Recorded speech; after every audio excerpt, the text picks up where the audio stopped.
again, everybody. It's Sapphire for Sapphire Soup du Jour. We're stirring the pot and serving the latest soup each and every week. You know how it goes by now. I'm going to sit here and talk to you for a minute. You know what's happening. We know the story about Jussie Smollett by now. It's such a sad story. It angers me for several reasons. I think a lot of y'all can feel the same way. I really believed him at the beginning, but truthfully, I questioned a couple of things, but I believe a man or a woman for their word. And Jussie lied. It hurts the LGBT community. It hurts the African American community. And it hurts victims and future victims in coming out and being believed. Remember the story of the little boy who cried wolf? This is very disturbing. I don't care why he did it, because he's troubled, obviously. Greed. He's looking for more money, allegedly. Now remember, this is America. In my America, you're innocent until you're proven guilty.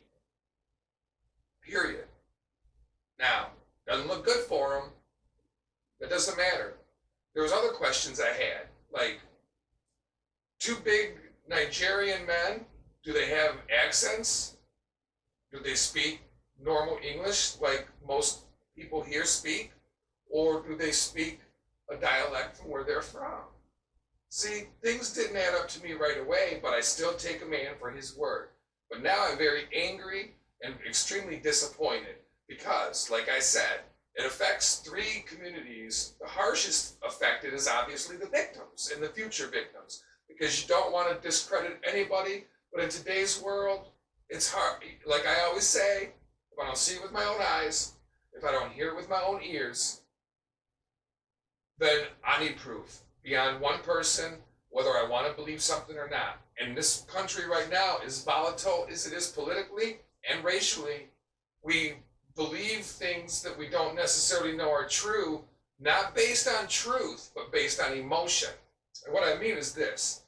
You see something on the internet, like on social media, say for instance Facebook or Instagram, and it's a meme about something that you completely believe in.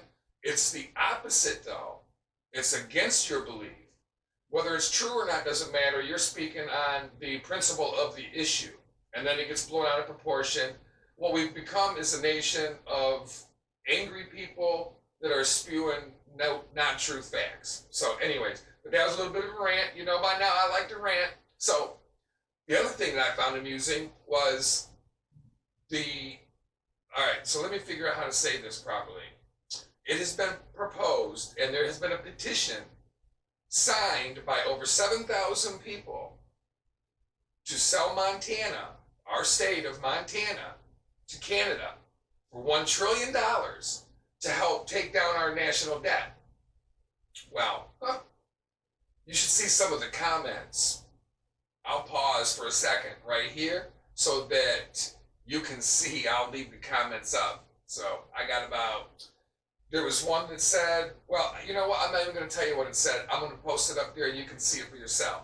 So that is something that was very humorous to me. But when you start thinking about that, I don't like that. I like the old school boundaries that we have now. But change is something that not everybody likes. So if it was something that was good for our country, it was voted on and we decided to do it, ring it up, baby. Sapphire's in. All right. So now the basis of this show is going to be my favorite music. I'm 50 years old. 1968, July, I was born, which means I grew up as an 80's girl. Yeah, well, guess what? I like rock and roll. My favorite bands, not the best bands, because I forgot to turn the furnace off again. Everybody that banging in behind me is the furnace to my facility, also known as my basement in my house.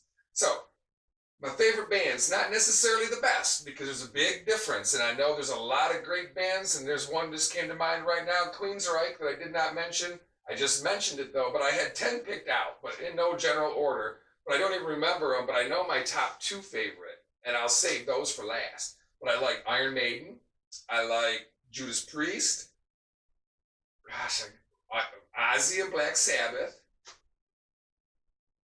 Metallica, I'm trying to do it without looking at my paper, but I gotta look at my paper. Now you gotta see me with glasses. I don't even know which paper had it, y'all. Let's see. All right, here we go. I have written down the ones I already said, and I will go through them again. Van Halen, Cinderella, Iron Maiden, Ozzy Black Sabbath, Judas Priest, Michael Jackson. I didn't say 80s hard rock. I said 80s music. Well, I might have said rock. I'm an 80s rock girl, but I love Michael Jackson, so get off my boobs. Guns N' Roses is number 2. Motley Crue's number 1. Also, Metallica. Also, a great band, sexy band. Not sexy because they look sexy. They just wrote sexy music. Aerosmith. Loved them. Always did, always will. My top, though, Guns N' Roses and Motley Crue. Motley Crue, because their antics. I was young, and I just loved the way they were. I've seen them in concert more than any other band. Not the best band, and I don't mean to be disrespectful. They're way better now at their music, at their instruments than they were, except for Tommy Lee was always the bomb. And Mick Mars, the guitar player, wrote great little licks with his guitar.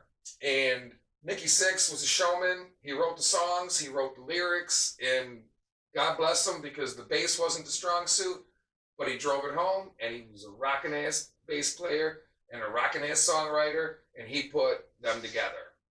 Also, who else? Oh, Guns N' Roses. Now, the reason I like them second, they're kind of a tie. Much better musicians, I felt. I liked the 2-guitar band style. Also, the interesting character of their music just made me want to jump around. But let me tell you a story. Whether it's true or not, I don't know. I read it in one of the books. Appetite for Destruction, their introductory album. Axl Rose, the singer, literally sat on the front porch while the band rehearsed inside with no microphone. And when the band went to play their set at a show, the band had no idea what the vocals were going to be. And those songs turned out to be what made Appetite for Destruction, like Welcome to the Jungle and Paradise City and Think About You, one of my favorites, but it's kind of one of theirs, like, that was kind of like the Hard Luck Woman of Kiss. That was kind of the same kind of song for that. But anyways, that's the way I like my music. 2 guitars, rip roaring, hair in the air, everything buck wild. A lot of fun. I'll tell you one thing. I played in rock bands for a lot of years, up until about 3 years ago. I miss it. I still got all my gear. Well, I don't have all my gear. I got my bass rig. But I used to have everything you need. And we knew that because I brought it up to Cadillac for the LGBT Pride Festival right there on the lake, which is coming again this year, August 24th. So if you're up in Cadillac on Saturday, August 24th, between the hours of 11 a.m. and 8 p.m., we'll be up there partying. We're going to have a DJ from 1039. It's B1039. I don't know the call sign or anything like that or the positioning statement, but I can tell you one thing. Bob Aldrich is the DJ for the Cadillac Pride, and he's on the morning show up at B1039, and he's a riot, and he's a super guy, so you get to meet him if you come up, and you can just come up and talk to him, right even during our show. He won't mind one bit, will you, Bob? Anyways, that's going to be fun, so there's a nice little plug for something that's very important. They've been doing it for quite a while up there now in Cadillac, and they're trying to bring equality to everybody across the land, including Cadillac, Michigan, and they're very accepting.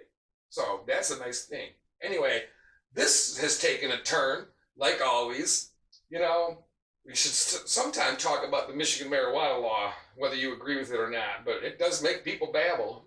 So we're here, sitting here now. We've talked about Jussie Smollett again. God bless him if he's lying, because he's going to get in trouble for it. I don't know that that's the worst crime that could be committed. I don't think he should go to jail for it, personally. I understand about the lying and all that, but I mean, bad boy, go to your room. We don't need to spend money on putting him in jail. Give him a suspended sentence, put him on probation. He's going to learn his lesson in the public. Believe that. And he ain't even convicted yet. So here I am sentencing him and already trying to get him rehabilitated. See, that's the American way now. Not good. He's not even guilty yet. I feel bad. And you know what? Another thing. When the national anthem comes on, if you want to stand, stand. If you want to sit, sit. If you want to walk away, walk away. Silently. I won't like it. I fought for the flag. I'm patriotic. I get all choked up. I was watching something the other day about Vietnam and my heart was pounding and I wasn't even in Vietnam, even though I look old enough. Anyways, I love to babble, y'all. So anyways, thanks for listening to another episode of Sapphire's Soup du Jour. Now, back to the music. What's your favorite 80s band? Or not even necessarily 80s band. What's your favorite music from any genre? But mostly we want to hear the 80s. And I know the 80s snobs out there. I've got a dear friend of mine named David, and I won't go any further with his name out of respect for him because I don't know if he likes me or not. But I like him. But he's on my Facebook. We went to school together, and he does graphic design, and he's been a rock and roller forever. He's going to have some obscure bands to listen to if he gets to chime in on this. So I'm going to hopefully kind of nudge him a little on Facebook and say, hey, what's your favorite 80s bands? Because you know there's going to be people with crazy, crazy bands that you've never heard of and that you have heard of and you couldn't believe. Jour, however you pronounce it. Never cared for them much, but they're crazy. A lot of people love them. Slayer, a lot of people love them. That was a little bit too much for me. Megadeth, love them. If there's a story behind that you want to know, that would be that the guitar player from Megadeth who wrote and sang and all the stuff, Dave Mustaine, was in Metallica back in the day when Metallica wrote their first one, Kill 'Em All. That's right, way back in like 1980 or something like that. Back before we even had unleaded gasoline. Can you believe it? All right, ladies and gentlemen, that's it for me. Make sure you hit me up on sapphiressoupdujour@gmail.com. That's sapphiressoupdujour@gmail.com. Let me, or on Facebook, because I post these on Facebook and on YouTube. Please follow my channel on YouTube, subscribe to it. And I'm going to be posting these as podcasts too, but I don't see the need right now. So I'm just trying to get it all together still. This is still in the infancy. Today, I only came down here to talk to you for a few minutes because I wanted to show you how to wear a dress. Just kidding, Gretchen Whitmer. I love you and I support you and you look beautiful just the way you are, just like the rest of us. You can see my little fupa right there, and she don't have one. We got the same size rag. Anyway, this one went south real quick. Thanks for listening to Sapphire's Soup du Jour. Hit me up with any thoughts and ideas, and I'll be talking to you real soon. Bye-bye.